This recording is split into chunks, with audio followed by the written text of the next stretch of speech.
Brady, I guess how'd you feel out there with your first outing of the season? Well, I mean, I'd be lying if I said I wasn't nervous. I was also I was extremely happy that I was given this opportunity. The team did a awesome job today, and they helped set up that opportunity for me. So I'm really grateful for that.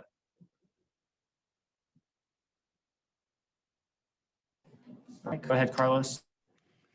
Brady, being one of several freshmen that have had the opportunity to get a start or just kind of get some playing time early on, Chase had some struggles early on and got out of it. What did you feel your biggest learning lesson was from today in terms of either getting out of trouble or just kind of pacing yourself or kind of calming yourself down today and getting a good performance? It's definitely a lot with the breathing. I was at least when you get up there, you kind of feel like a swelling of emotions, swelling of nervousness, and you just got to breathe through it, take a deep breath and calm down. And also you got to take things pitch to pitch. The last pitch you throw doesn't affect the next one at all. And so you just got to work pitch to pitch, hit your spots, and do your job for the team. Keep going, Carlos. Along those lines, Brady, how do you feel Chase really responded after those two walks and then the balk to where could have been some bad juju, so to speak, but he was able to strike out the next three and really kind of settled in there? Yeah, I mean, Chase has really good stuff, and he knows that he does as well. So just finding his spot and calming down with just, like I said, he has the stuff to get it done. And once he feels it, once he's in there, he's going to be getting it done, regardless of what happened before. So, I mean, there's no doubt in my mind he was going to get through it, and he did a great job getting through that adversity. We'll go back to Phil. Brady, Carlos mentioned all the young arms you guys have. How bright is the future for the Texas Tech pitching with all those talented young players? Yeah, there's a ton of talent with the young players. Just like seeing it throughout the fall and into this spring, seeing the young arms we have, I think it's a very bright future. We get a look up to some of the older guys and the coaches showing us the ropes, showing us how it works. And we have so many people with so much talent that are getting plenty of opportunities to develop themselves. It's definitely a very bright future. You'll go next to Nico. Hey, Brady, what kind of confidence did it instill in you in your debut today for Tech, having a 15-run cushion in the sixth inning? Well, that certainly helped. You know, it'd be very, very difficult to blow it. So that definitely helped the confidence going out there. It also allowed me to just focus on what I was doing because, I mean, the team just gave me that opportunity to do it and a big cushion, as you said. So, I mean, it definitely gave more confidence. You just had the ability to focus on what you were doing, not have to worry about the people on base. Mm-hmm. And that's got to be the biggest thing. It's just you and the batter. For just a couple more, we'll go next to Keith. Hey, Brady, you talked a little bit about being nervous and working through that. When was the last time you were on a mound in an actual baseball game? An actual baseball game was like late July, very late July, and then before that, probably March, right before Colorado shut down, because that's where I'm from. So it's been a very long like drought in between getting in games.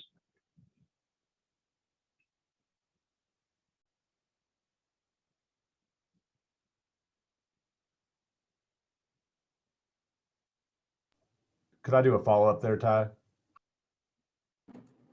Okay, go ahead, Keith. Other question, Brady, just you were talking about taking care of business, doing what you needed to do, focusing pitch to pitch. That's the stuff that we hear a lot from players and coaches at Texas Tech. Is that something you came here with, or is that a product of the time you've spent with this coaching staff so far? Well, I had the opportunity to talk to some of the coaching staff when I was much younger, coming down here for a tournament. I got to meet with Gardner, and just not as like before I was getting recruited, just person to person. or coached a player in this instance as well.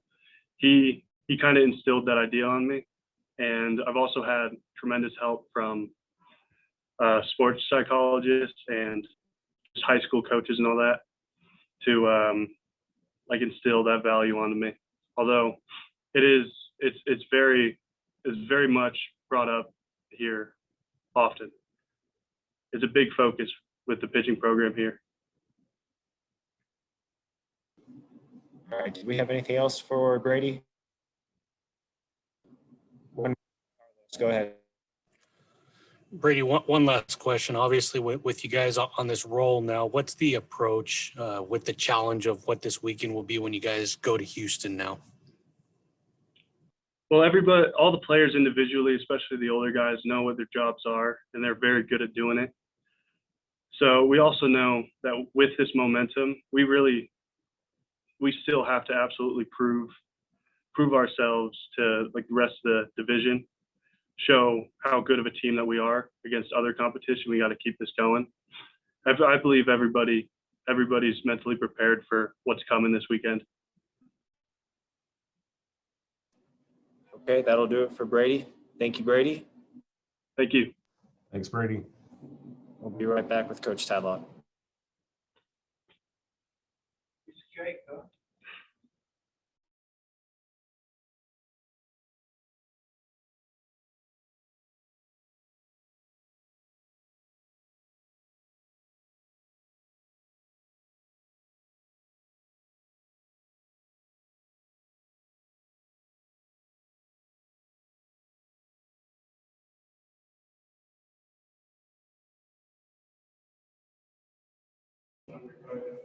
All right, we'll go ahead and take questions for Coach Tadlock. Carlos has his hand raised. We'll start there. Coach, I asked in the previous interview about how Chase responded to some adversity, getting 2 walks in the box. How did you feel he dealt with that adversity, and how did you feel he responded by settling in and getting those 3 innings in his first outing there?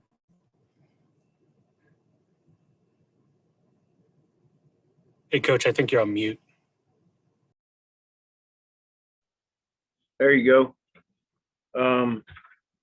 Really thought he started executing fastball command. And anytime a guy gets in a jam, if you can locate a fastball, you can pitch out of a jam. And that's what I thought he did.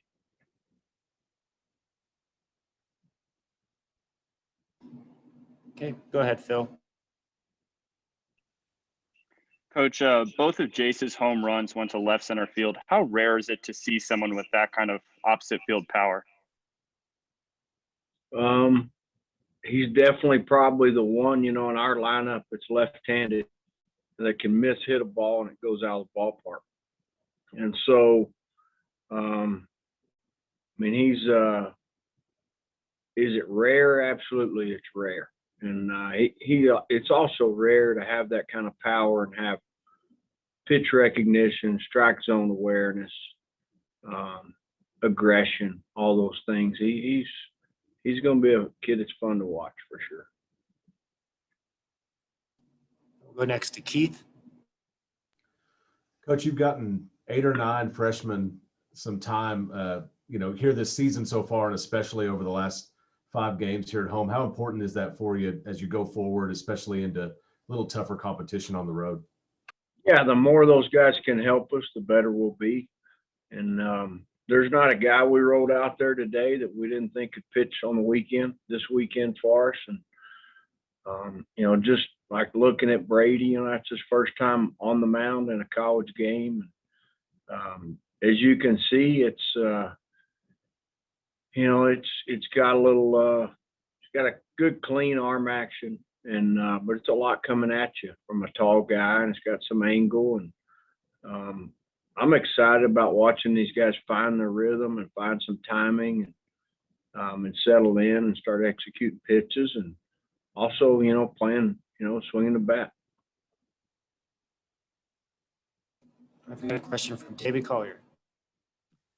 Coach, how do you think some of the other guys you were able to get in the lineup today, like Easton, were able to hit the ball and I guess, get some much needed time in that lineup.